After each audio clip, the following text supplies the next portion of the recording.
Hi there. Welcome to the SoberCircle channel. Enjoy this speaker tape.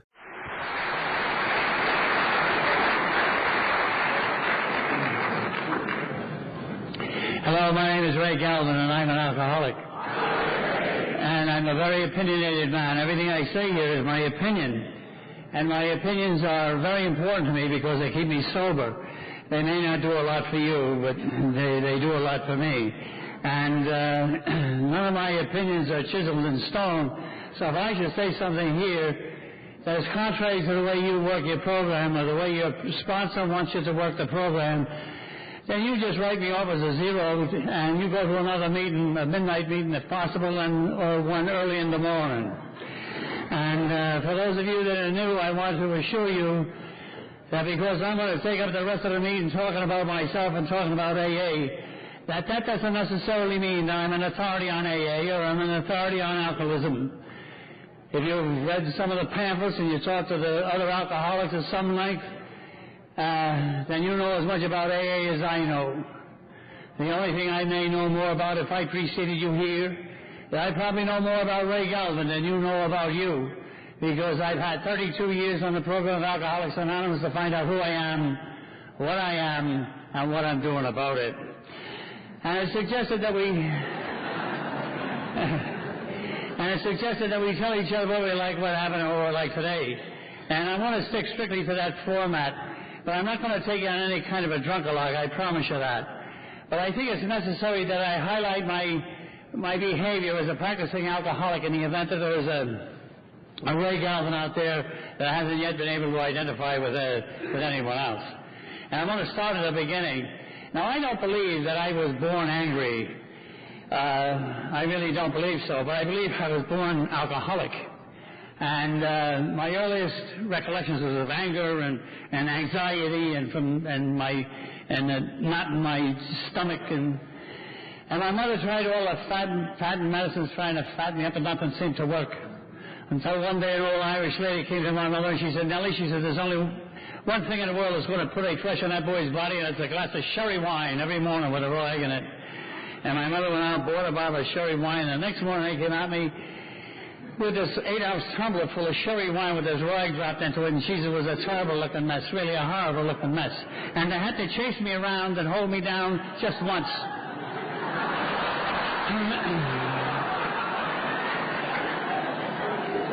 And I relate this incident in my life geographically. We lived in this house when I was between the ages of 7 and 9, so for argument's sake we'll say that I was just 8 years old. And although somebody was sitting on my chest, and I could feel that wine burning all the way down. And every time I tell a story, I get a residual feeling of that wine going all the way down. And it was a wondrous thing, and I get that relaxation in my arms. And it was the first time, if my memory serves me, that I actually felt relaxed, and that anxiety, that knot in my stomach, it was no longer there. And my mother kept this wine out on the back porch in an icebox, and I used to go out there and suck on a bottle. I never bothered with the egg, just a bottle. And this one day, I guess I finished what remained of the bottle, or whatever happened. I drank too much, and I passed out, and they cut off my supply. They put me to bed and cut off and I didn't gain an ounce. And I was a very poor student as well. I was left back in the 4th grade. I had a difficult time getting through school. And but I know that my body could have tolerated just a little bit of wine, going to school every morning, that I wouldn't have had any problems in the 4th grade, you see, because I'd have sat there and I would have been relaxed and I would have been receptive to anything was that they wanted to teach me. Well, you can't teach a child anything. They're sitting there this way, you know. These little boys have once in a while, and I'd wail into those kids for no reason at all. And that was kind of the story of my life. That the things that I couldn't understand and the things that I couldn't control, I went about smashing. And I smashed my way through life. I grew tall, and in 1940 I enlisted in the United States Army.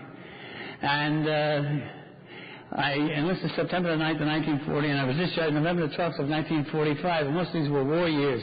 And if you could stand up straight, and if you had a booming voice and you were left from right, the chances are they'd make you a lieutenant colonel, or at least a major.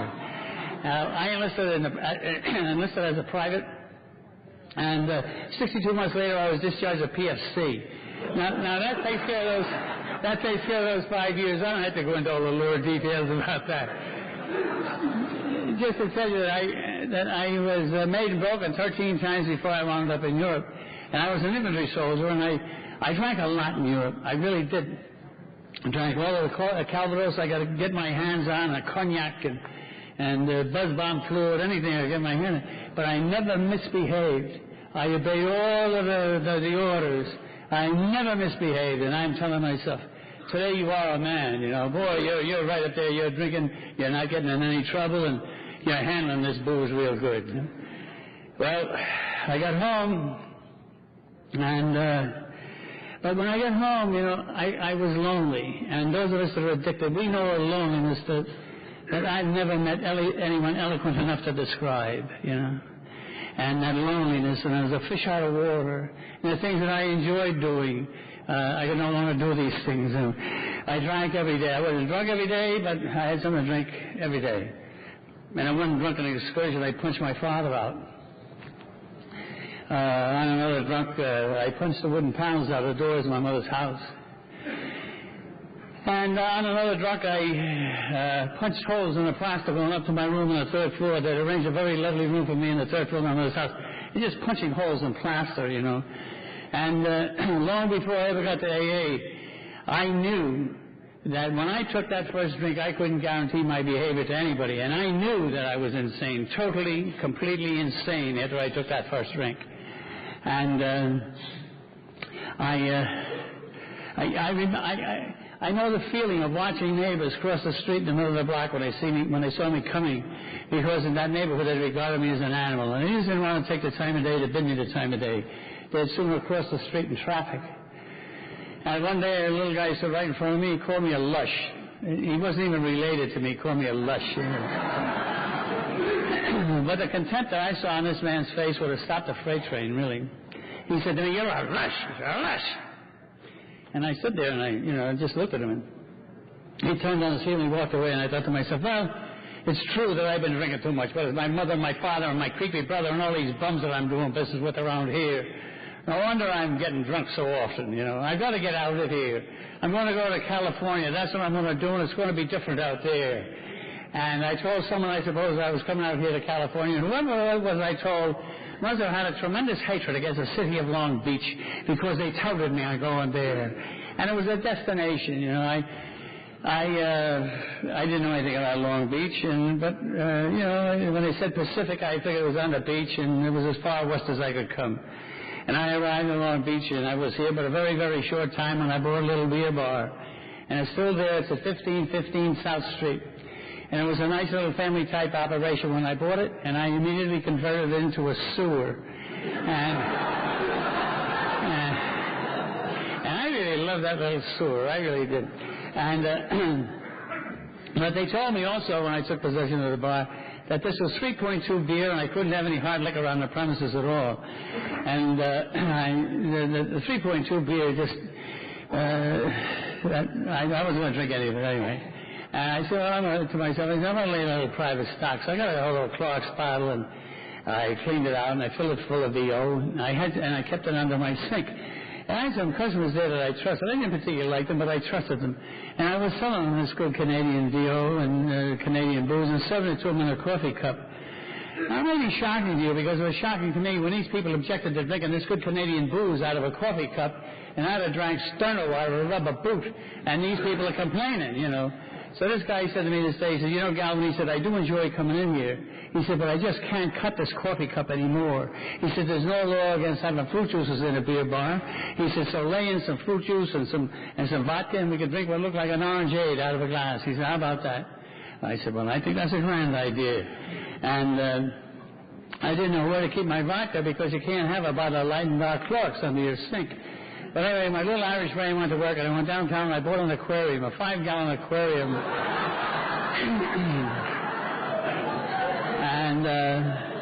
And I cleaned it out, and I put gravel in, put ceramic cast in, and put some plastic ferns in, set it up next to my cash register, and I was off and running. And, you know, I have the right to stand here and tell you that I am an alcoholic. I have that right. Well, I had the right to say that you are, or he is, or she is, or they. I don't have that right at all. But I had a relic from World War I working for me. You know, I don't have the right. God forgive me. Pete was an alcoholic. And I didn't tell people what I had in my aquarium or in the Clorox bottle, and I didn't care how much of the 3.2 stuff he drank in the mornings. But anyway, I've been partying for about 2 or 3 days. I had like all outdoors, boy. And I went to the bar, and I went to my register. Jesus, I saw angelfish floating around in my vodka.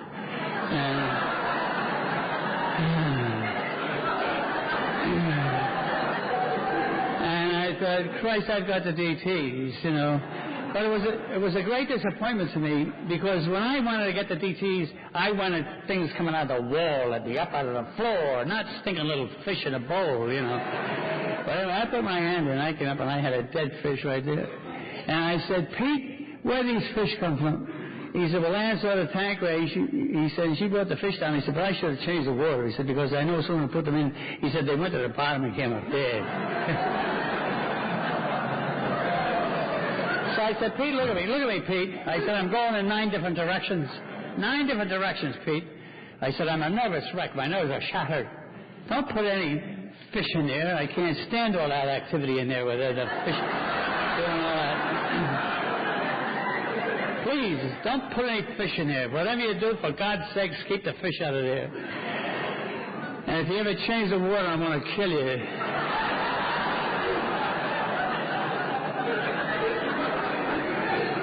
Now, this is a very tiny bar, a very, very tiny bar. And all things being relative, I stole a lot of money in that bar. And all things being relative, I made a decent living there, too. And I didn't get to sell it. I lost it. But before I lost it, I had to digress a moment and tell you that my religious training began and ended at the baptismal fount. And of all the horrendous things that I got myself into in my lifetime and came through relatively unscathed, I don't ever remember saying thank God. I don't remember saying it, you know.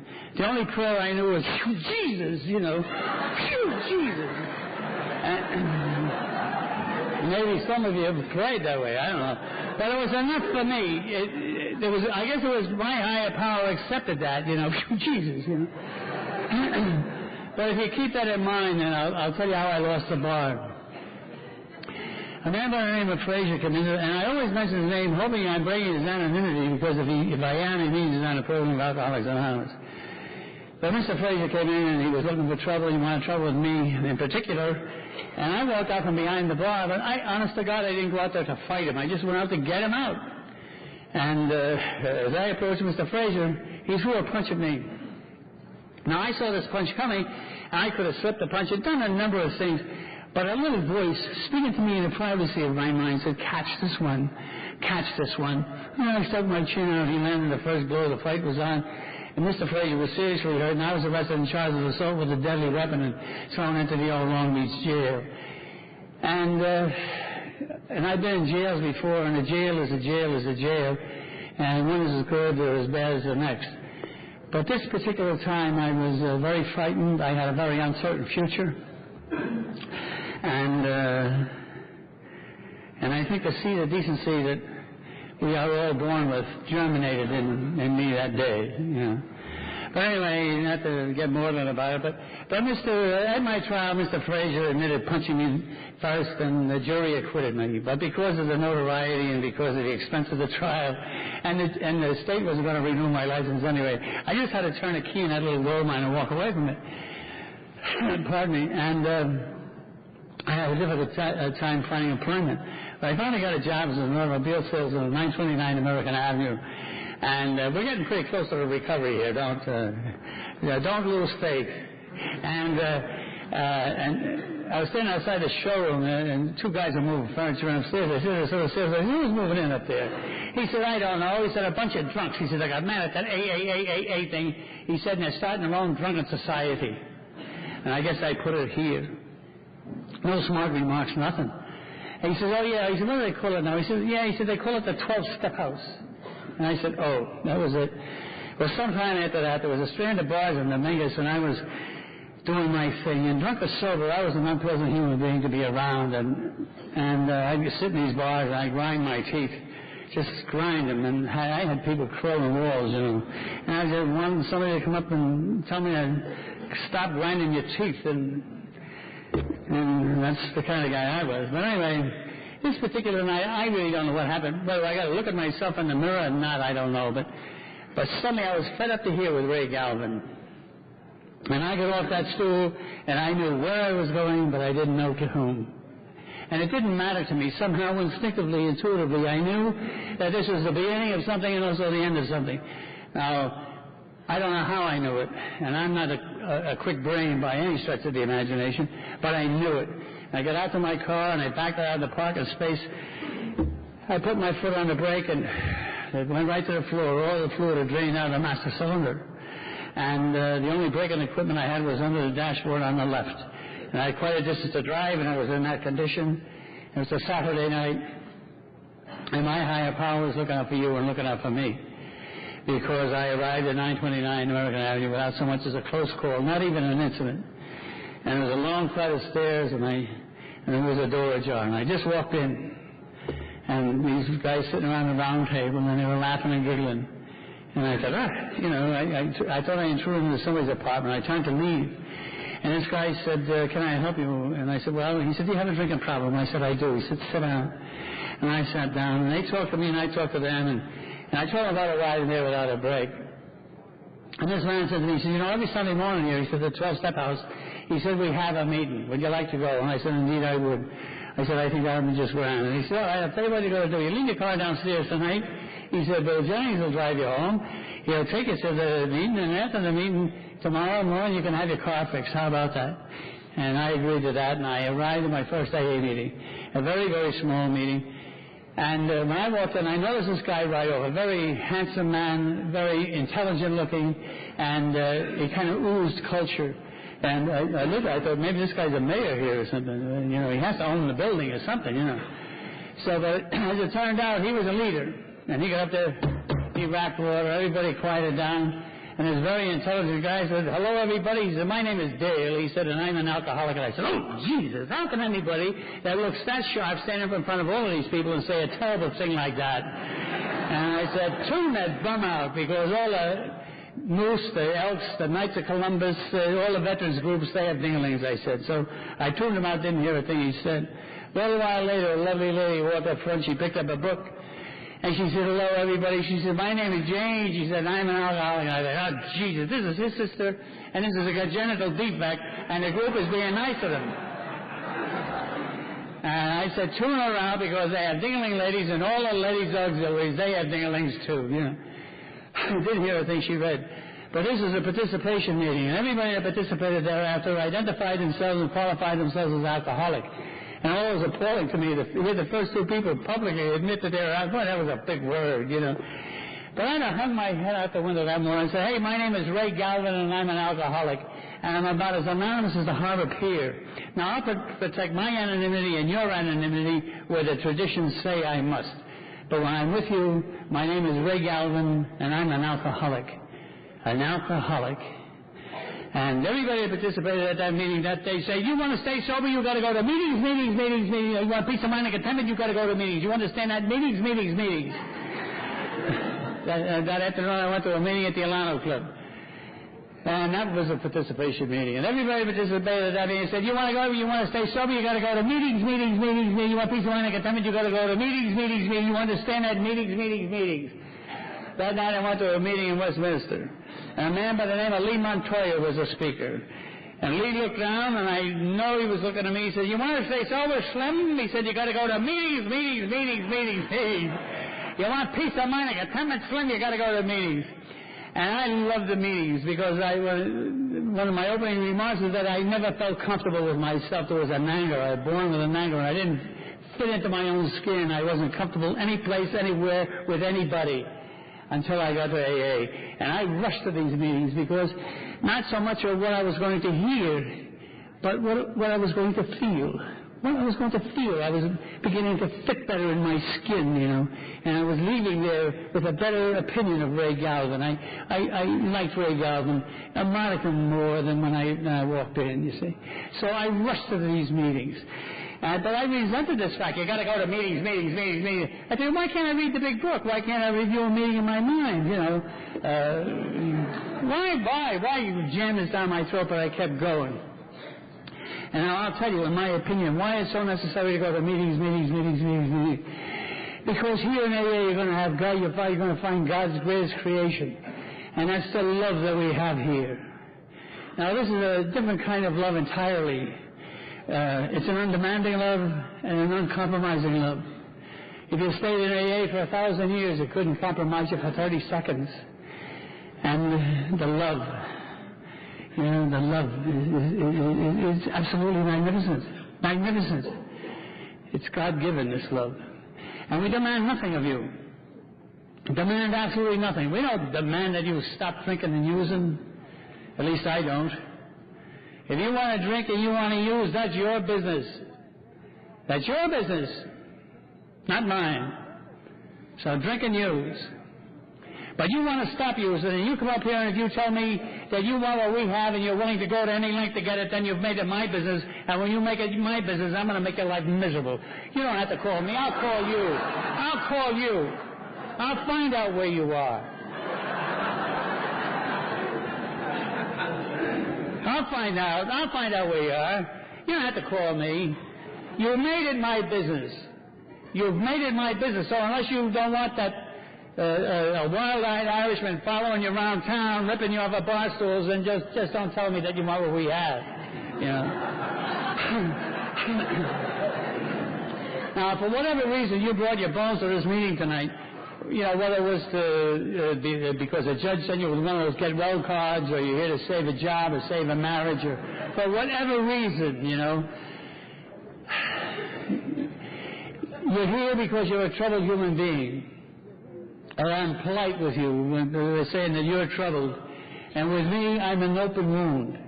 Even after 32 years on this program of Alcoholics Anonymous, in some areas of my life, I am an open wound. And it's perfectly all right with me. I don't ever expect to heal. I don't really try to heal up, you know, because I have the perfect antidote against any of the things that are going to make me get drunk again, you know, the knot in the stomach and this violence and this anger. If any of those things even start to creep up on me, I go to you. And you don't have to be sober 30 years. You don't even have to be sober 30 days. If you've been around long enough to hold me by the hand, look at my eye, and tell me that it's going to be all right. It's going to be all right, you know. There aren't that many questions here in AA. And I know all the answers. If after 32 years I don't know the answers, then I haven't been listening. I know the answers. And I know what you're going to tell me, but I need that reaffirmation. I need the warmth of your hand and the love in your eye. I need that. And believe me, I've had to go to those of you out there on several occasions, you know. And you held my hand and you looked in my eye and you told me it was going to be all right. And I knew it was going to be all right. And I walked away feeling better. Feeling better. This is not a brand new disease that we have here. This disease of alcoholism. I believe that from the time that they crushed the first grape, when the first grape was crushed and the juice was permitted to ferment to our alcoholics right from that very, very first grape, there was probably an alcoholic under it, you know, when they crushed that first grape. And those alcoholics were no different than any of us in this room or any of us that have gone beyond. They were good, decent, wholesome human beings, as you are. And they had a disease that no one knew anything about. And they were thrown into dungeons. Their families had nothing to do with them. They were treated less than the farm animals. And left to die alone. Left to die alone. And 53 years ago, come this June, two men got together in Akron, Ohio. And from that, we have this magnificent lovership going on. And now around the world, even in Russia, some people from Palos Verdes and Long Beach have gone to Russia to start these AA meetings. So around the world, for every second of every minute, hour, day, week, month, year, there are meetings going on. Around the world, AA meetings. So just imagine the energies going into this thing around the world. So how can you miss? If you're sitting here and you hate what you're hearing from me, you don't like your surroundings, and you hate being in crowds, keep coming back anyway. Keep coming back anyway, because it's here, just by osmosis. And you can be openly contemptuous of us. You don't have to like us. We don't ask you to like us. You see, just keep coming back. Just keep coming back. Again, I believe that the first alcoholics were probably even human beings. I'll tell you why I believe that. When when I was in the Army, we were on maneuvers in Tennessee or Georgia, someplace, and I had a country kid with me, and we heard these terrible sounds at night. And I said to this kid, what the hell is that? He said, they're drunken pigs. And I said, what? He said, they're drunken pigs. I said, what do you mean drunken pigs? He said, there has to be a silo around here. He said, they pour corn into the top of the silo. It crushes the corn on the bottom. The juices pour out, form a pool, ferment, and the pigs drink it and get drunk. I said, you're kidding. He said, no. I said, come on, let's go find that pool. Now, you never saw a drunk the way I had to kick that 400-pound sow I had to kick out of the way was the drunkest human thing, or the drunkest thing I've ever seen in my life. I had to kick her out of the way, and I got that canteen cup in there, and I took a drink of this, and it was instant paralysis, And I handed it to the kid, and his eyeballs changed socket. And I said to him, don't tell anybody about that. I wanted to keep all of that rotten stuff to myself, you see. All of it. I'm not going to linger with a lot of that. There's a few things I want to say. The people that I enjoyed and admired the most when I came here were those people that get up here and say, I've turned my will and my life over to the care of God as I understand them. And these people seem to walk about 4 feet off the ground. Their giving was an effortless act. They handled situations so gracefully. Life was a joy to them, And boy, I wanted that. I wanted that. I wanted life to be a joy to me, And I figured if God was going to give it me, I'd go to any length to get that. And but I knew I could get up here, and I knew I could say I turned my will and my life over to the care of God as I understand it. But unless I actually felt it inside, that I wasn't impressing you, and my words are just vibrating themselves into oblivion. I had to have the feeling. I needed to have the feeling. And one night a little lady walked up front and she said, I've turned my will and my life over to the care of God as I understand him. And I believed her. And suddenly I thought, oh boy, you believe that she believes. You have faith in her faith. And that was a wondrous thing to me. A wondrous thing. And every meeting that I go to thereafter, I would suddenly pray that someone would get up here and say that they had turned their will and their life over to the care of God as they understand him. Because I had another coattail to hang on to. And through the years, I've hung onto thousands and thousands and thousands of coattails. And now I like to hear it, but I no longer have to hang onto the coattail. Because I have a faith of my own, and I have a very lenient higher power. My higher power doesn't demand great and noble deeds from me. He doesn't. I know my higher power remembers me as a very strange little boy. And he remembers me for whatever it was I was in Europe, and that was something else too. And he remembers me when I came home. And he's probably saying to himself, this is as good as this bum is ever going to get. Don't look a gift horse in the mouth, And I know that my higher power approves of me because he's so very, very good to me. Very, very good to me. And it will be immodest of me to stand here and tell you of all the wondrous things that he's given me. And I'll say this to you newcomers, that just, when you sober up, don't limit yourself. Don't limit yourself. You're the last ones to know what magnificence there is inside of you.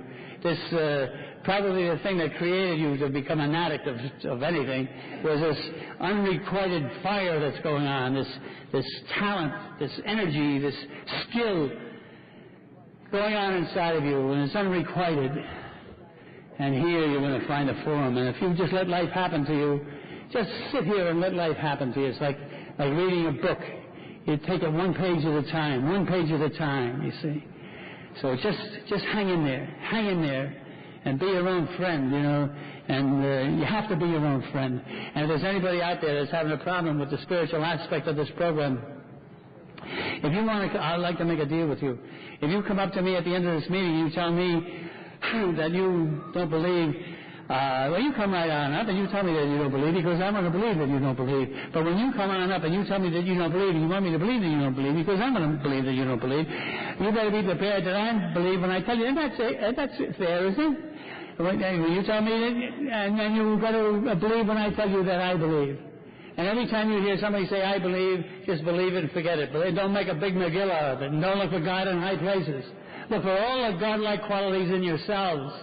The theologians on the program tell me that we were born in His image. You see. The godlike qualities, the essence, the epitome of spirituality, in my opinion, is one of God's kids helping another one of God's kids.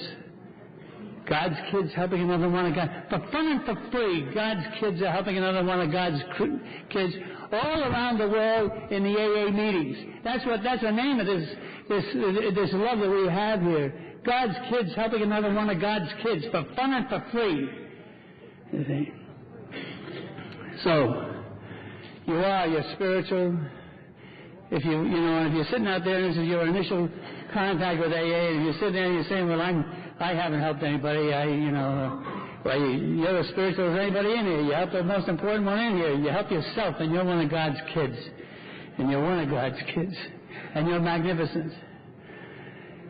You're a good, decent, wholesome human being. And you have a disease called alcoholism. A disease called alcoholism. And it's got so many of us together. It's such a wonderful thing. And don't ever think that everybody else out there is normal. I don't know what normal is, but don't even, you probably think that you're the only one that has something. That's nonsense. Everybody out there has something. And there's something, there's really something. There's something that I don't want anything to do with their something because they have no place to bring their something. I have a something. I can bring my something to you because you have the same something. And but those poor creatures out there, man, they're swimming up they're swimming against the tide, really. So feel sorry for them, and then just be delighted that you are what you are, that you're an alcoholic, and you have a foxhole, a bomb shelter, a loving place. You see, that you have a loving place. Now, going to get on with this. After, when I really got comfortable in my own skin, then I got a great freedom. And where I was bound up before, I was never, and I got out here and I liked Ray Galvin, and I'm a pretty good dancer, and I used to go down to the Atlanta Club and for those days you get 6 songs for a quarter. I put a quarter in and get up there jazzing around them, and all those gray heads are going crazy. Who is he? Is he alcoholic? Where did he come from? And this one day, this guy had the temerity to say to me, when are you going to mature? And I didn't know what this guy was talking about. I had absolutely no idea. See? But I had matured a little bit, and I didn't realize it until this little thing happened to me. I'll tell you about it, and then I'm going to sit down. I left the rehearsal one night, and the guy said to me, will you drive me home? And I said, sure. He said, let's get a bite to eat. And I said, all right. And we stopped at this restaurant. We both ordered hamburgers. Now, the hamburger was served on an open-faced bun. And the meat patty was about that big. About as big as my watch, I guess, And we both reacted to it. Now, my friend is I don't know what normal is, but he was an alcoholic. And his reaction was very vocal. And he looked, and he said, God damn it, that's a little piece of meat. And now my reaction, although I didn't say anything, but my reaction was, God damn, that's a big bun.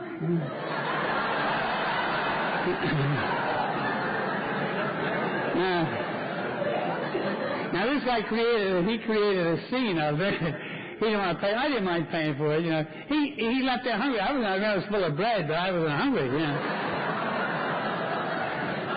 And all the way to his house, he's screaming, clicking his teeth together about this little piece of meat. And I was thinking to myself, boy, am I glad I'm an alcoholic, and am I glad I belong to AA. And I dropped him off in front of his house, and I had quite a distance to drive to my own. And I started to analyze this thing now. Why do we both react so differently? And these were pretty big buns, you see, and they had sesame seeds on them, and a delicious dressing. And a kosher pickle, I love those things. A couple of carrots all curled up. What there was of the meat was delicious. The buns were fresh. The coffee was good. They offered us more coffee. The plate was clean. And I said to myself, geez, on a program of Alcoholics Anonymous, you learn to look at the whole picture. Now, my friend, my normal friend, he had tunnel vision. The only thing he could see was that stinking little piece of meat, the thing that was making him screw himself into the ceiling. That was all he could see. Yeah. So after the shock of that wore off, I said to myself, well, now, I wonder, do I do this in every aspect of my life, or just where Hannah was concerned, you know? And I really thought about that. And I thought for a long time, you know. And I concluded that about 80 or 85% of the time my waking time, I'm looking at the whole picture. And when I look at the whole picture of my life, believe me, I live in a magnificent world. It's warm, there's music in it, there's excitement in it. I have friends here. Good time. There's too many to mention, really. I have that warmth, you know. And I've taken the time to ask myself, how well do I love? You see, how well do I love? And believe me, I love you all very, very much. And I know that you don't know how much, but I do. I'll go to any length, if it was possible for me, to turn myself inside out and give you 30 days of my contentment and my sobriety. I'd take your misery. I think I could handle it for 30 days. But I'd do it if it was possible. If it was possible. Well, the light is on, and I might as well go home. But I want you to know, I like Ray Galvin a lot. I do. I like me a whole bunch. But I love all of you, thank all of you, and God bless all of you.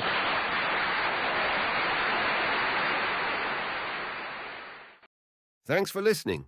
Please support the channel by liking and subscribing.